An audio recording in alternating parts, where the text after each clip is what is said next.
The year is 1897, and a wrecked ship is found on a seashore in England. The local police go to investigate under the heavy rain but find no survivors inside. They do find the captain's log with a warning saying that there's a great danger to humanity and describing how it all started 4 weeks ago. In a port in Bulgaria, Captain Elliot and his grandson Toby arrive in the Demeter ship, which will be soon leaving for England. They're in need of more hands for their crew, so Elliot and his first mate Wojciech choose a few men from a long line. Clemens is in the line too and explains he's a doctor with education from Cambridge, but Wojciech turns him down because he needs strength, not brains. Clemens still goes to the port to see the crew load a bunch of mysterious boxes, since the workers that brought them refuse to stay any longer because sunset is approaching. While the crew moves the crates, one of them notices that a box has the symbol of a dragon on it, causing him to lose his grip in fear. The crate slips and nearly crushes Toby, but Clemens reacts fast and pulls him out of the way just in time. The man immediately quits, saying that the dragon symbol is a bad omen and he won't travel with it. Elliot is very thankful to Clemens, so Wojciech decides to hire him after all. The crew finishes loading the crates and comes aboard, not noticing a crate is spilling dirt. Once everyone is ready, the ship finally takes off to England. Toby gives Clemens a tour of the boat, showing him the livestock and his lovable dog.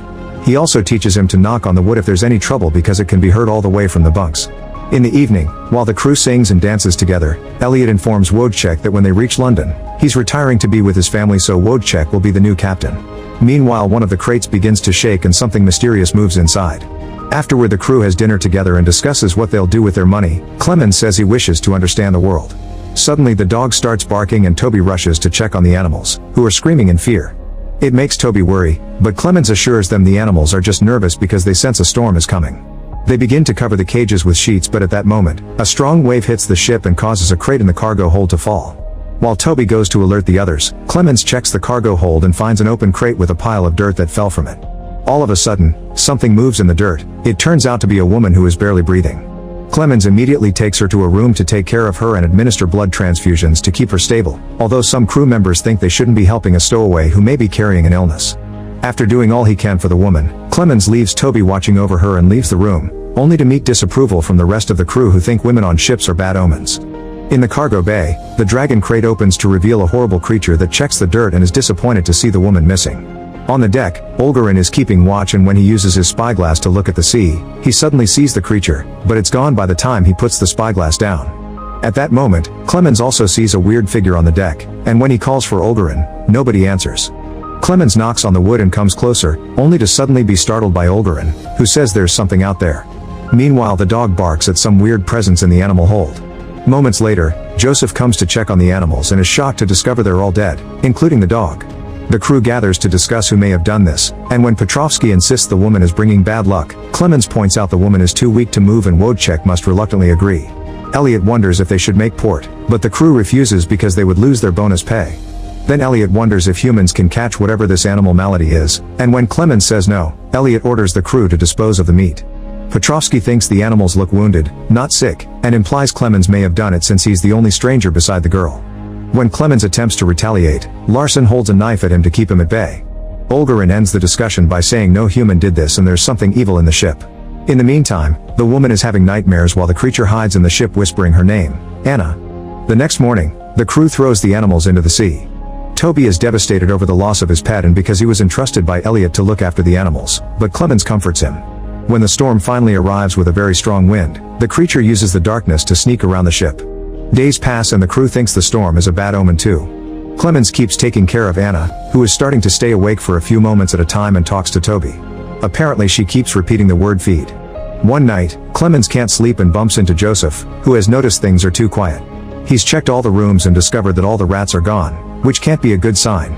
Meanwhile, Petrovsky is keeping watch when he hears a weird sound. He goes to investigate and is shocked to find a hole in the deck. Then he hears some groaning noises, and when he keeps on investigating, he suddenly discovers a sickly-looking creature crawling around. Petrovsky takes out his knife, but before he can act, the creature lunges at him and slashes his throat with its claws before proceeding to suck his blood out. Seconds later, Clemens comes on deck and finds all the signs of the attack, so he raises the alarm while the creature hides. The next morning, the crew discusses the clues since they found Petrovsky's blood and knife, but not his body. They wonder if he fell into the water, and Wojciech accuses Clemens, who points out he would be covered in blood if he had done it. He also explains that all the animals had bite marks on them, only to suddenly be interrupted by Anna, who has finally left the bed and says that he's here before freaking out. While Clemens calms her down, Elliot sends the men to search for Petrovsky's body to no avail. Later in the evening after another transfusion, Anna talks to Clemens and explains that she knows what is the cause of all this. In her village, she lived near a castle where the evil creature dwelled. This monster is none other than Dracula, and he's bitten Anna before. He's brought Anna to use her as blood rations, but Clemens saved her by taking her out of the cargo hold, and the transfusions have prevented her from turning into a vampire too. On the deck, Larson is keeping watch under the rain. The storm allows Dracula to sneak around unheard and he approaches Larson from behind while he's distracted. At that moment, Olgarin hears a knock and rushes to the deck, only to find Larson saying he also heard something. While Olgarin moves to check with his knife out, Dracula suddenly jumps on Larson and smashes his head on the floor. Terrified, Olgarin runs and climbs a mast to escape the creature, but Dracula easily follows him as he repeats his pleas to mock him. At that moment, the storm causes the ship to tilt really hard, so the rest of the crew leaves their beds to control the steering wheel. With lots of effort, they manage to get the ship back on track, only to realize there are people missing. Clemens notices blood drops falling on top of Toby, and when he looks up, he discovers Olgarin unconscious on the mast. Larson's body is never found. The crew uses ropes to bring Olgarin down, and as soon as he wakes up, he begins screaming in agony, so they strap him to the table. In the morning, Olgarin falls asleep, so Clemens does his best to take care of his injuries, noticing the same bite marks as the animals and Anna, also the fact Olgarin's body is very cold. Elliot orders to have 2 men on watch all the time and for every corner of the ship to be searched, but they find nothing. Hours later, when the sun is about to set, something shakes in the dragon crate and Olgarin opens his eyes, which are now white. Meanwhile, Toby hears some noises and checks the corridor, only to discover Olgarin has freed himself from his bindings. Olgarin tries to capture Toby, who panics when he sees the white eyes and begins running away. He makes it to the captain's quarters and locks the door, which Olgarin suddenly starts hitting with his own head until he manages to make a hole. All this noise is heard by the crew, who immediately rushes downstairs and begins fighting Olgarin to subdue him. Inside the room, Toby is shocked to see Dracula, who stands up for the others to see him through the door hole too. Dracula jumps on Toby and begins sucking his blood, but at that moment Anna shows up with a rifle to blow up the door lock. The crew rushes inside and finds Toby